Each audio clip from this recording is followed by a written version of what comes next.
Hey everyone, I'm going to show you how to input your harvest counts. So come to the Farming Concrete Barn login page that you should have bookmarked and log in either with your email or the username that you set up for the website. This will take you to your landing page where you can see any of the gardens that you have access to the data for. And come to the Enter Your Data tab. For the harvest count, that's here under the very first subheading of food production data, and we do 0.2 harvest count. So choose Add Data and then the garden that you are entering for. So if you scroll down, you can see any past data that's been entered. It shows you the current year by default, so we haven't grown anything yet, so there's no entries. But we can go back and look at the 2018 data as well. So you can see here at the top that it gives you the summary information, which is really helpful. So in 2018 at the Religious Coalition, there were 64 separate harvests of 20 different crops, and that's the total pounds for the year.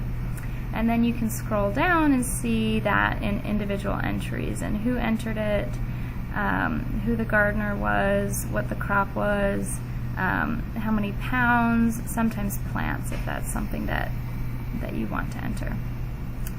So if we were going to add a new entry, say we're going to do January 1st, 2019 for the first entry of the year.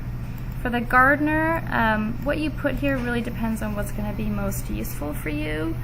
Feel free to leave that blank or put a generic gardener if that's not going to be helpful for you to go back and visit that. That's not important for us in terms of the data that we are collecting as a network, but you can enter that field if it's going to be useful for you in your individual garden.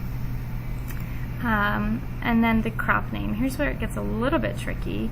They have a lot of different varieties of the same type of crops that are listed here. So for example, if we harvested tomatoes, you can see how many different entries come up for tomatoes.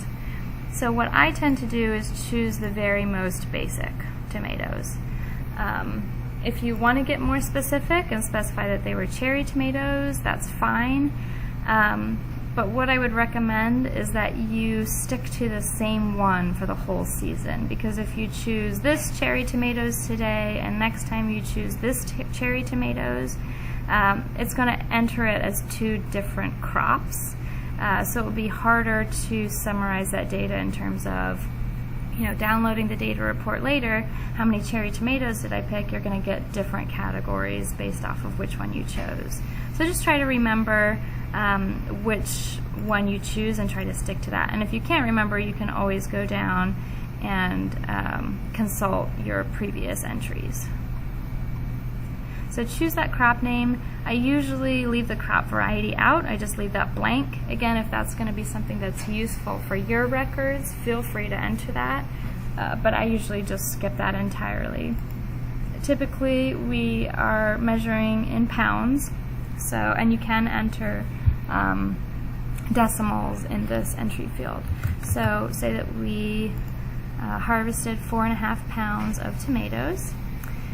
With some vegetables, it can be helpful to make a note of how many plants that was, or how many square feet. Again, that isn't required. We don't need that data from you, but if it's useful for you to track it, you can use those fields. But basically, I use these three: the date it was harvested, the crop name, and the weight, and I call it good. So if we submit that, oh, it's making me choose a gardener. So again, you can just enter, you can choose Add New Gardener and just put a generic gardener if you want to simplify, or again, you can make note of specific gardeners who harvested.